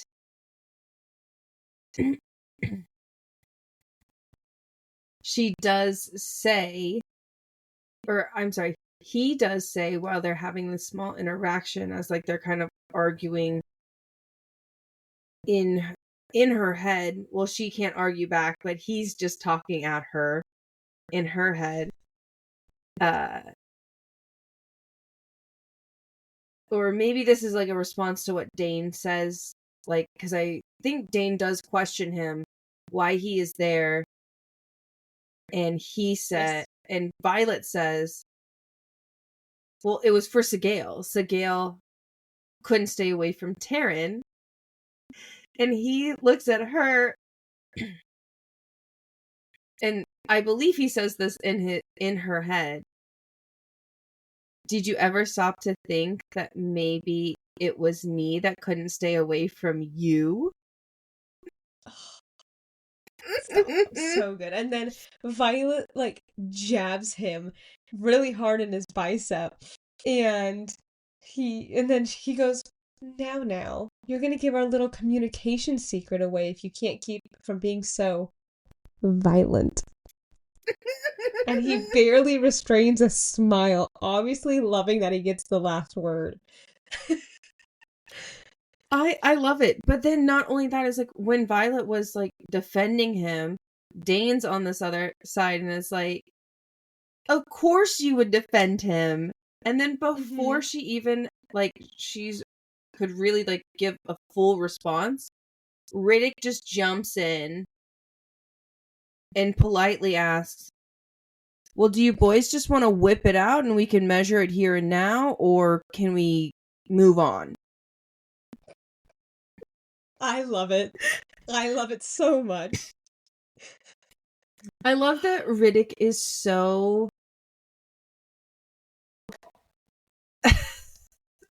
Riddick's timing is so brilliant. The fact that really he really has mastered comedic timing to a T. Yes, but then not only that is timing within the squad. Like they are watching this little argument play out, and he's like, guys, actually, if you guys could just whip it out, this would be so much faster than you guys fucking arguing for, I don't know, 10, 15 minutes now. Like, yeah, right? Like, if yep. you then, you want to show it to her, we can arrange that. Exactly. Like, you boys clearly both want to show her. Just do it now. It'll be so much easier. Measure it, be done. We don't need this in our lives right now. And so then Mira has enough and is like, enough. And Liam is dying. He's like, I'm trying not to laugh, but he is laughing. And so then a writer down the table, who isn't even named, goes, oh, come on, Soren Gale. And then he's like, well, this is the best entertainment we've had in ages. And then, they're still trying to figure out, like, oh, what would be the best way for us to still continue this conversation? And they're like, oh, well, Mira can, create wards and extend the ward. So they come up with this huge plan, like, okay, well, you have a shadow wielder literally at your disposal, Dane, even though you're still in charge. Like, you're still, you have a shadow wielder, use him. Stop ignoring the fact that you have it. Please use it. And then they end up having this, and they create this whole thing, and they're like, wow, like, that really was a good plan. Good job, Violet. And then they go to leave, and she's like, okay, everybody's dismissed, but Dane, Xaden, and Violet, get your asses outside, please. Like, I need to talk to you. Yes, and I also love... Sorry, I'm gonna rewind for a hot second. I loved that when Dane decided to use Xaden's power as a shadow wielder, that Dane openly asks, well, could you even spread your shadow like that far? And Xaden just, like, as he puts his dragon on top of the keep, like, spreads his shadows, and the whole room goes black. And in Violet's mind, you just hear, relax, it's just me. Stop. And then he gets the shadows away so people like don't start screaming. And then he again says into her mind, I hope you didn't get any ideas while we were in the dark there. Like, sir. And then she raises a middle finger at him without even looking at him. Yes, and I love that that's like their dynamic, and also interesting to know, rewinding back a little bit further, is when they were asking everybody's signets, somebody did ask Dane his signet, and Dane immediately says, well, it's above your pay grade. Like, it's classified, you don't get to know. And Violet is shocked that he has not given his signet away, or has not told anybody else, because within like the first 2 days that she was there, he tells her, you know? Also, I'm so sorry. We're gonna rewind a little bit. Not that much, but we're gonna rewind. I'm so sorry. I need to talk about this. Why did they kill every other Intrinsic, but not Dane? Is it just because he could so subtly touch people? Like, I'm so confused on how they let. Because, yes, technically he's a memory reader, but isn't that technically an Intrinsic, or at least a form of Intrinsic? So why are they allowing Dane past this? Is it because he is the Colonel's son? No, I think it's literally having to do with the fact that his power only has to do with the past and not the future. Because I think that if it was part of the future where they could see into the future or see thoughts and feelings in the moment, it would be a lot different. I think that it really is rooted in the fact that his power can only, it has a condition. Number one, it has a condition, and number two, that it is rooted in the past. Condition is having to touch them in some type of way, or a specific way. You know, they haven't really said that it needed to be a specific way. It just, from the information that Dane gave us, was that he needs to touch them, which could be, you know, a simplified version that he told Violet. Yeah. But also, but he needs to touch them, and it is a memory. You are right. Technically, it's not an intrinsic. Technically. I do think that it's like a sub genre of it, though. I want to get more information on the intrinsic. I need to read a book about these people. Anyway, about this signet. I need to read a book about it. But now going back to when... Really quick, before we go back to that conversation, another thing that happens is Violet, like, yells at Taryn, like, get him out of my head. And Taryn's like, you'll get used to it. And then she was like, is this normal with all mated pairs and their riders? And he was like, for some, it is a great advantage in battle. And then she was like, well, it's a pain in my ass right now. And she's like, I miss him, Darna. And then she's like, well, then shield him out the same way you shield me. Or start talking back. And then she's like, well, how exactly am I supposed to start talking back? And then he was like, figure out what pathway it is. You have the power to be a pain in the ass too. Trust me. I love that Taryn can openly be like, you're a pain in my ass. So just be a pain in his ass now too. And then, you know, the fact that they have like that little exchange made me laugh so hard. It made me laugh so hard. And then for Taryn to chime in and say that all of it, like, to lead up to like the end of the quote unquote battle brief of like Mira being like, you three need to stay behind because damn. And so everybody gets released now, and it's just Dane, Violet, Xaden, and Mira. And Mira, like, openly is like, Dane, you need to stop being such a fucking dick. And Violet, like, you need to get your head out of your ass. Yeah, like, you need to just get better at this. Violet, you need to work your shit out. And Xaden, I don't know what the fuck you need to do, but do something. Yeah. Yep. And it also, like, Dane, when they first get there, like, she puts up a sound shield, and he was like, a sound shield? Nice. Like, he's very sucks up to her right away. I mean, Dane sucks up to all leadership. That is true. That is true. It's definitely something about his personality and the way that he is, like, wanting to be that teacher's pet almost so that he gets the credit. Yeah. Yeah.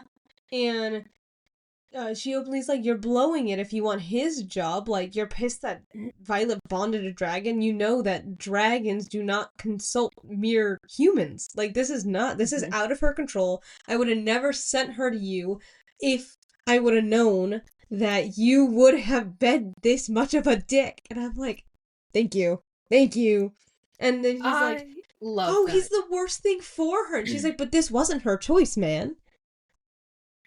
Yeah, and the fact that Mira is sitting over here and arguing with Dane about how Violet didn't choose this, and the fact that you are giving her shit for something that is out of control is fucking wild. And you need to get your fucking shit together, Dane, because that's crazy.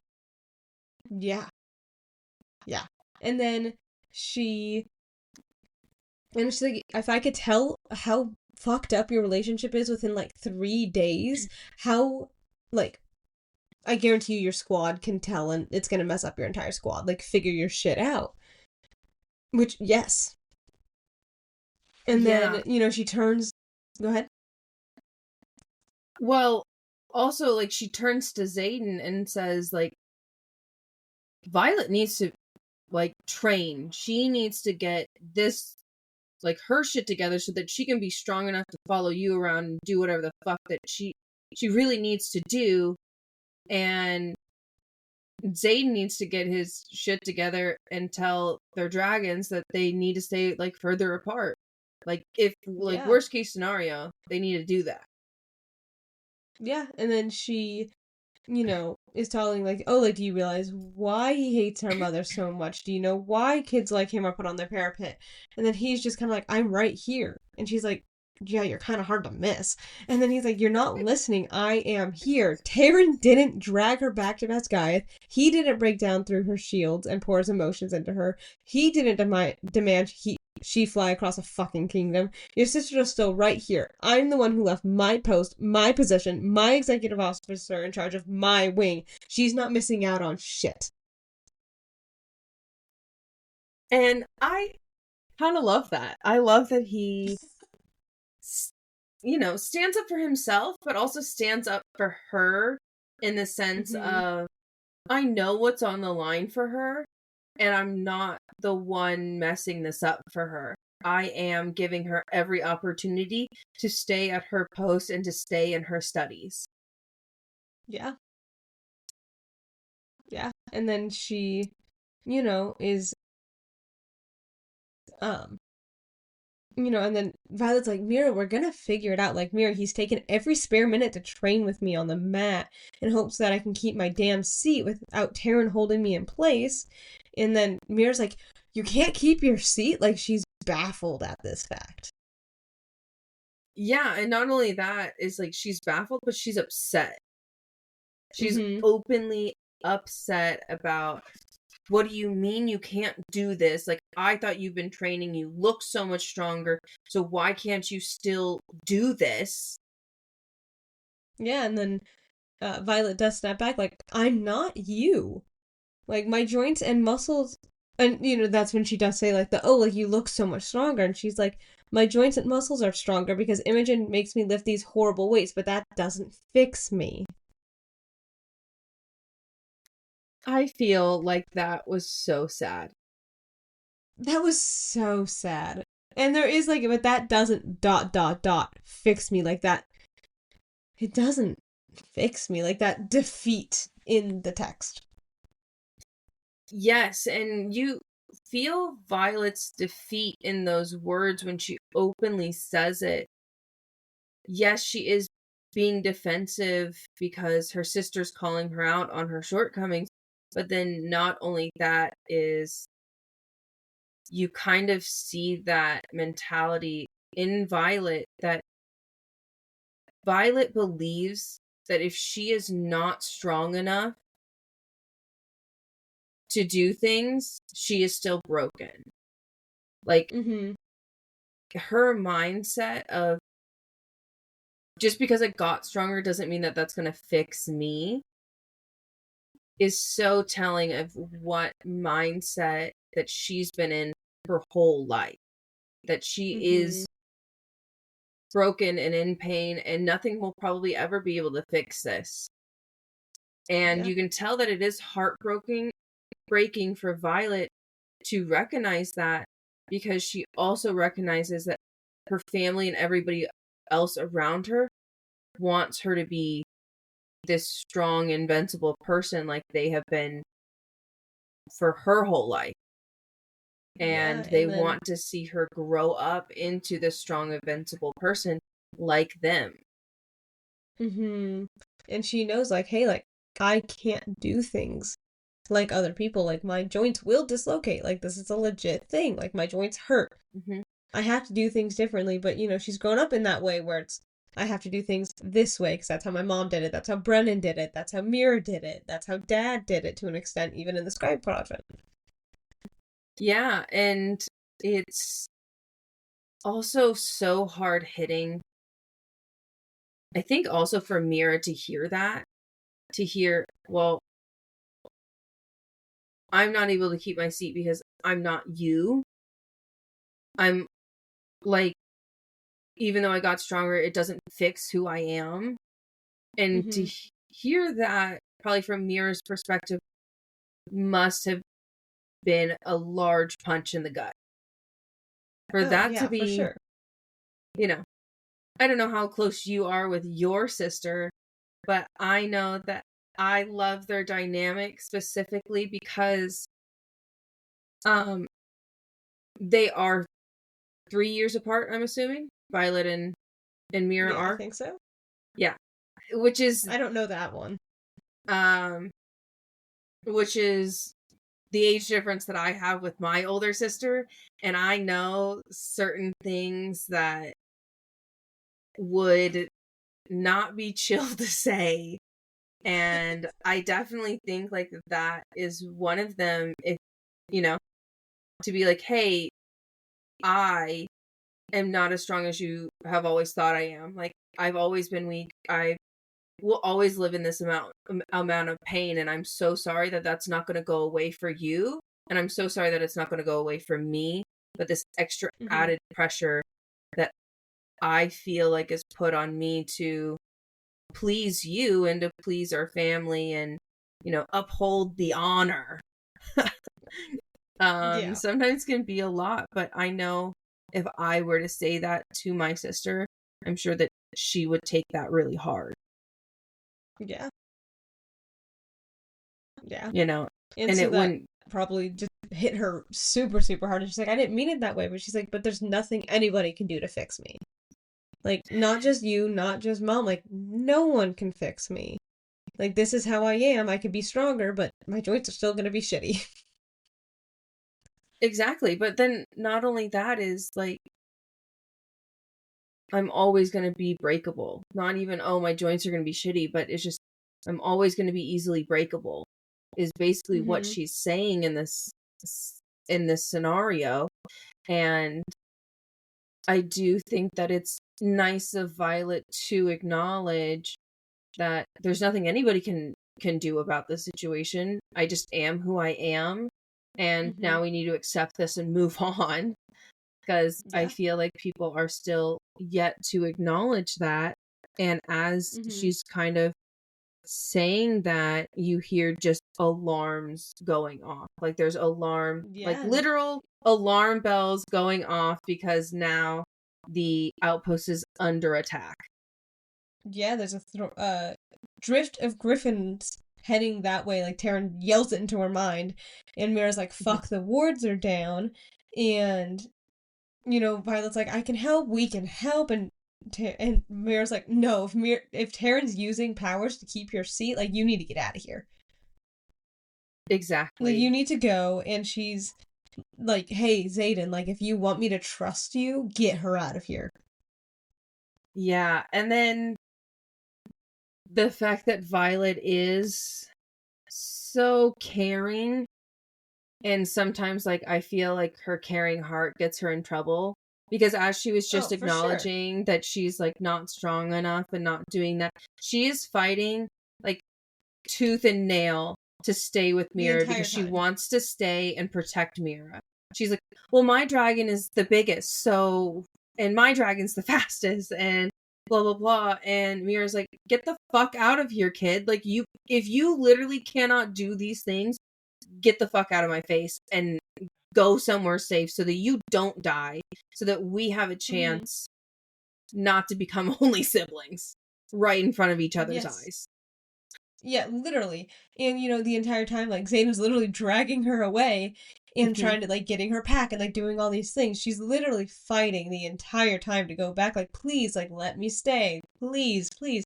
And even Dane's like, They're I'm going trusting up you the to get her out ladder. of here, Ryerson. What? Yeah, I was like, they're going up the ladder when she's still like fighting back, and they're Yeah. they're on the thing, and it's Dane's time to go because Yeah. it's Dane, Violet, and Xaden who are the last three left who haven't mounted yet, and they're on top of this tower that they have to like leap onto their dragons. Mm-hmm. And right before Dane leaps onto his, he does say, "You better get her out of here today." And Yeah. I love that Xaden's reply is, "There's been a lot of that going on around today. Like a Yeah, lot of like, that oh going wow, like around people are today. trusting me. How strange. Like, there's a lot of trust in me going around today. This feels weird." Yeah. And, Violet's like, please, like, beg. Once Dane is gone, he's like, come on, everyone else is gone. Like, please let me go Mhm. back. Like, I'm begging you. There's no way I can get on Taryn at this angle because it is that, like, jumping angle. She's like, I can't do that. And Yeah. she is begging him. And, you know, he doesn't let her, but he does lean down and kiss her again to keep her Yeah. from running. I mean, you don't have to say it like that, girl. Um, Am I wrong? I do think that there is like a heightened state, and yeah, to keep her not from running, but I think there's a selfish motive as well. I think that he wanted to kiss That's her at true. that point in time, Oh, and absolutely. I I just mean, like, think his. that he knew that if he did, she would want to stay with him and would want to listen Yes. with him, because she, in previous chapters, have been only craving for Xaden to talk about this, like the other kiss that they had. Like, for only Yeah, and so no, wanting I do agree that Xaden. it was like a selfish thing because he wanted to kiss her, but I do like his motivation was oh like at least what I think his thought process was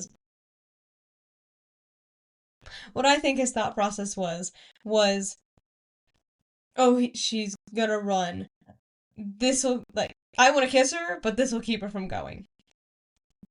I agree with that notion. It's just, you really only see that POV from a different chapter. Yes, I know, but I didn't say any of the words that are in that chapter. And that is definitely something that is notable for sure. I definitely think that he does manipulate her, especially when he pulls back and he says, "Leave for me, Violet. Like, don't leave for other people. Like, don't leave because Mira's told you to. Don't leave because Dane told you to. Like, leave for me. Leave because I'm the one telling you to leave." Yeah. Um, and she replies very much so, like, "I will hate you for this." And he says, Yeah, "I and he can live goes with like that." yeah, And like the fact that he can live with that. I will hate you for this. Yeah. I can live with that. Arms up, hold tight. Because Taryn was about to be there. He was talking with Taryn the entire time, too. Like, they were kind of like conspiring, saying, like, okay, like, just keep her there for like one more minute. So he kisses her, and then, she says, fuck you. And then Taryn picks her up and she starts begging Taryn. And then he's like, I've done everything I can and will not risk your life. Like, Taryn does not want Violet to die. No. And I mean, also, you could say that in and of itself is selfish of Taryn, because, if Violet dies, who knows if Taryn will die. Yeah. And, But I do think he does care about Violet for more than a selfish reason. At least I really hope so. I mean, that's yet to be determined. The series has not ended yet. But also, it is a little bit selfish of him because he openly stated when they bonded that he is broken too and didn't know if he would ever bond again, ever. Yeah. Like, he was so caught up about his previous writer that he didn't know if he could live through this again.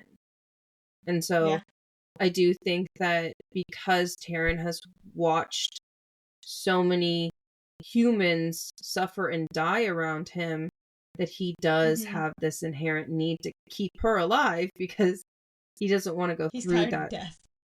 Yeah. He doesn't want to go through the suffering. Yeah. And that's where the chapter ends. They're flying back home to Basgiath because, everything is under attack and Mira wanted them gone, and let's all be safe for once, please. Yeah, and technically this is like Xaden and Violet's second kiss, which is fun. But not nearly as fun as the first kiss, because very different circumstances, and it wasn't the primary focus, for sure. It definitely was not the primary focus, especially because, like, as you read it in the chapter, it was so, like, for lack of a better term, not foreshadowed at all. Like, you really didn't know that that's what he was going to do. He just did it. Yeah. And that was it. Yeah. I agree. But yeah, that's where our little section for this part ends. I think that was like I said, a good arc. Yes, I agree. I think it was a good arc, and I did love this arc because we got to see a lot of Mira. And Mira is really one of my favorites. I love her. I do. I love her. She's so good. She is so, so good. But anyway, we hope you guys all enjoyed listening or watching or tuning in with us. Yeah, and then tune back next week to see if Mira survived the attack even. I know, I'm very excited. We won't know until next week. I'm very, very excited. Very excited. Like, subscribe, follow, press all the buttons that you need to do. And if turn those notifications on. There you go. And if you're reading along, please comment what you think of this part. We love to talk about it. We love the book community, and we love to talk about books with people, if you cannot tell. So, if you are reading along, please comment. And if you're even not, what are you thinking of the book, of what you're hearing so far? We would really appreciate the comments for that. And I guess our last question is, what did the Void say to you?